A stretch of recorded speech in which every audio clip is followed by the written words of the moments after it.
बहुत धन्यवाद P Wilson जी। श्री राघव चड्ढा, शुक्रिया सर। आपका 9 मिनट।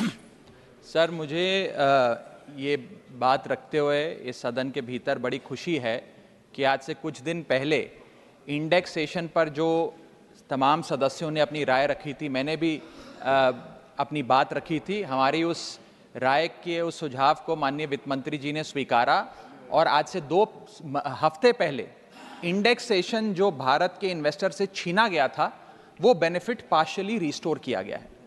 लेकिन ये एक बहुत बड़ा प्रश्न चिन्ह खड़ा करता है भारत सरकार की टैक्स पॉलिसी पर कि कितनी कंफ्यूज है हमारे देश की टैक्स पॉलिसी।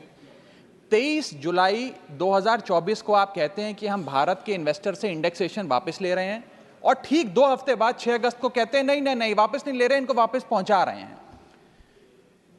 ये दिखाता है कि जब आप बिना सोचे समझे या किसी अर्थशास्त्री की राय पर नहीं, जिन लोगों को अर्थशास्त्र के बारे में जानकारी नहीं है उनकी राय पे अगर बजट बनाएंगे तो इसी प्रकार के फ्लिप फ्लॉप्स देखने को मिलेंगे। सर मैं बताना चाहता हूं कि इंडेक्सेशन को भारत के निवेशक से छीनना उसकी कमर तोड़ने जैसा है।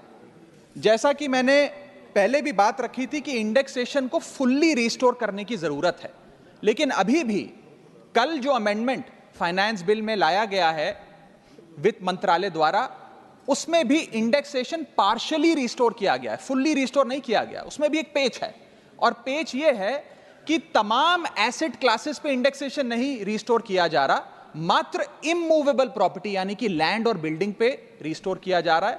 और दूसरी चीज, 23 जुलाई 2024 के बाद खरीदे गए किसी भी एसेट में किसी भी इन्वेस्टमेंट पर इंडेक्सेशन नहीं दिया जाएगा।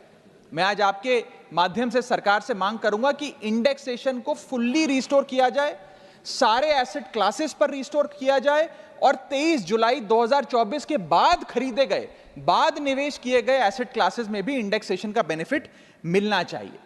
और इंडेक्सेशन के बेनिफिट से खिलवाड़ करना, एसेट क्लासेस से इंडेक्सेशन को समाप्त करना एक बड़ा सवाल खड़ा करता है कि क्या हमारे देश की वित्त मंत्री इन्फ्लेशन एडजस्टेड प्रॉफिट्स में विश्वास नहीं रखती?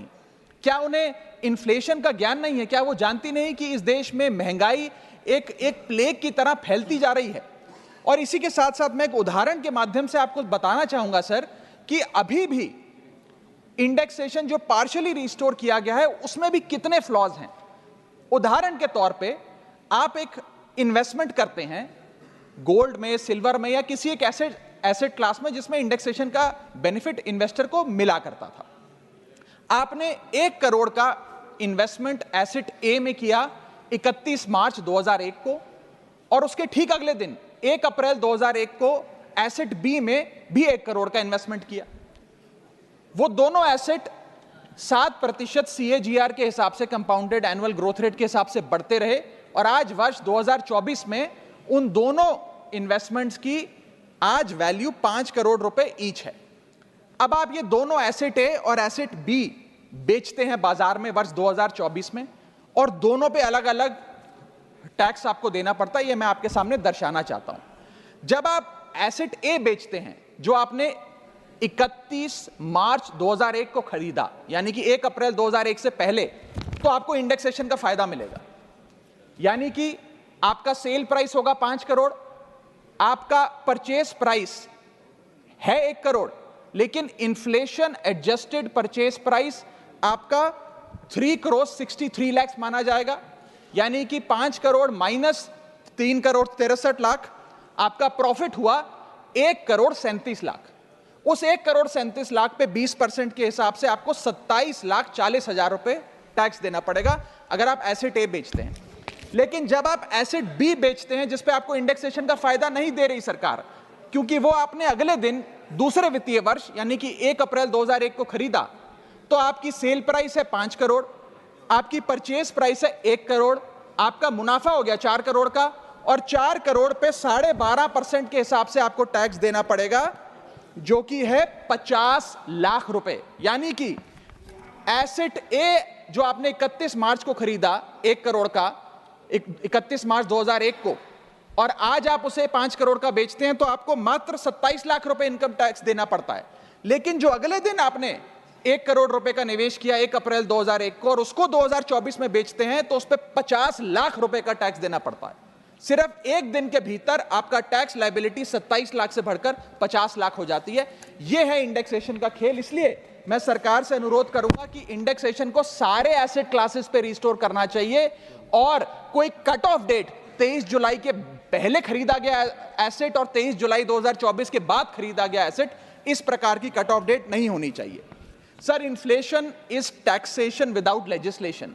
महंगाई वो दीमक है जो हमारे देश को खा रहा है, इसीलिए हम इन्फ्लेशन एडजस्टेड रिटर्न्स पे इनकम टैक्स लगाते हैं। और अगर हम ये सोच रहे हैं कि कल की जो अमेंडमेंट हुई इससे रियल एस्टेट मार्केट में को बड़ा उछाल आ जाएगा, तो ऐसा नहीं आने वाला। सर, आज हमारे होम बायर्स हो या इन्वेस्टर्स हो, वो रियल एस्टेट खरीदने से बचेंगे, क्योंकि 23 जुलाई 2024 के बाद खरीदा गया जो भी एसेट है उस पर तो इंडेक्सेशन मिलेगा नहीं। आपने मात्र 23 जुलाई से पहले खरीदे गए एसेट्स पे इंडेक्सेशन दिया।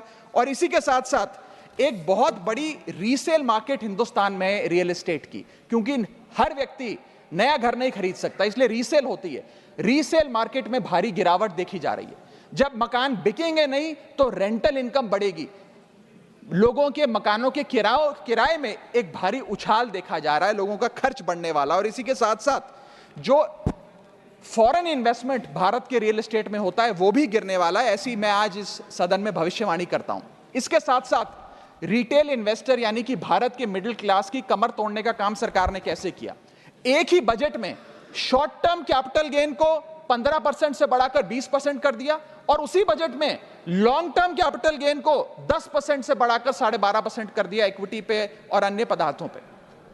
यानी कि आप एक ही बजट से तमाम तरीके के इन्वेस्टर्स जो शॉर्ट टर्म के लिए एक छोटी अवधि के लिए एसेट खरीदते हैं या लंबी अवधि के लिए एसेट खरीदते हैं, दोनों की कमर आपने तोड़ने का काम किया और इस देश में रिटेल इन्वेस्टर को कुचलने का काम यह सरकार करने जा रही है। मैं आपके माध्यम से अनुरोध करूंगा कि don't take middle class retail investor for granted. हमें कैसे फाइनेंशियल इंक्लूजन इस देश में बढ़ानी है उस दिशा में काम करना चाहिए, ना कि कैसे हम इस देश में इन्वेस्टर्स, हाउस होल्ड इन्वेस्टमेंट्स और रिटेल इन्वेस्टमेंट्स को कम करें, उस सिलसिले में हम काम करें।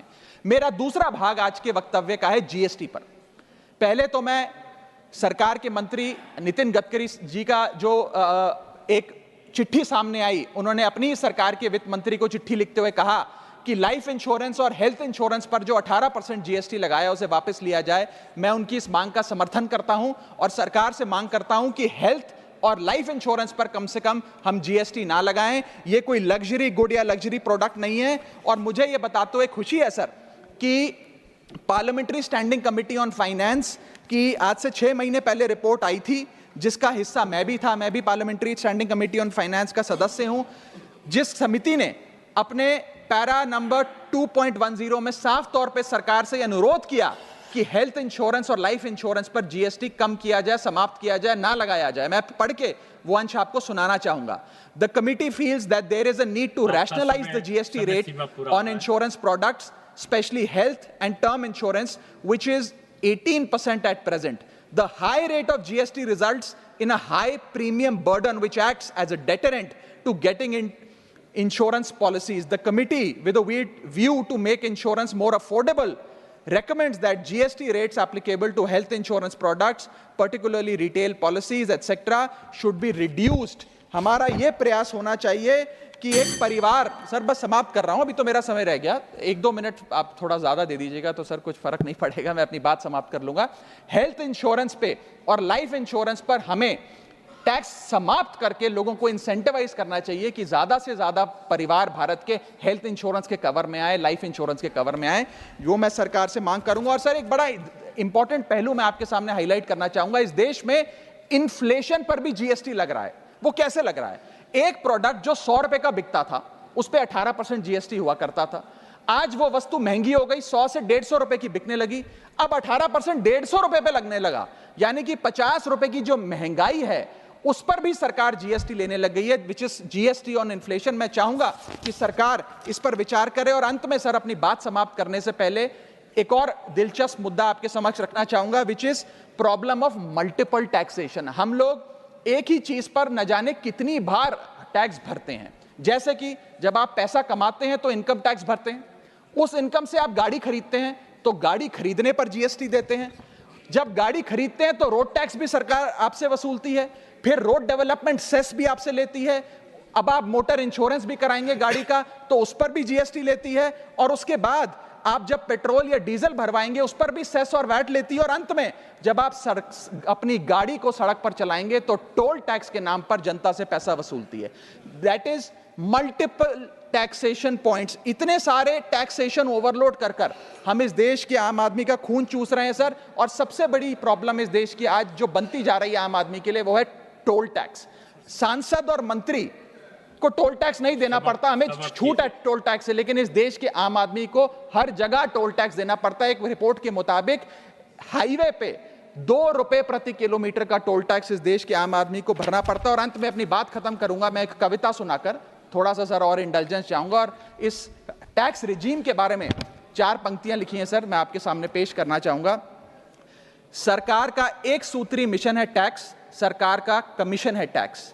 जगने पे टैक्स, सोने पर टैक्स, हंसने पर टैक्स, रोने पे टैक्स, खाने पे टैक्स, पीने पे टैक्स, बच्चों की पढ़ाई पे टैक्स, बुजुर्गों की दवाई पर टैक्स, फसलों की बुआई पे टैक्स, ट्रेन और यात्रा हवाई जहाज पर टैक्स, खरीदने पर टैक्स, बेचने पे टैक्स, फैलने पे टैक्स, समेटने पे टैक्स, सड़क पे टैक्स, आसमान पे टैक्स, गाड़ी पे टैक्स, मकान पे टैक्स, सपनों पर टैक्स, अरमान पे टैक्स, खुशी पर टैक्स, मुस्कान पर टैक्स, दिन रात की गाड़ी कमाई पर टैक्स, किताब पर टैक्स, सियाही पर टैक्स, सब्जी पर टैक्स, मिठाई पर टैक्स।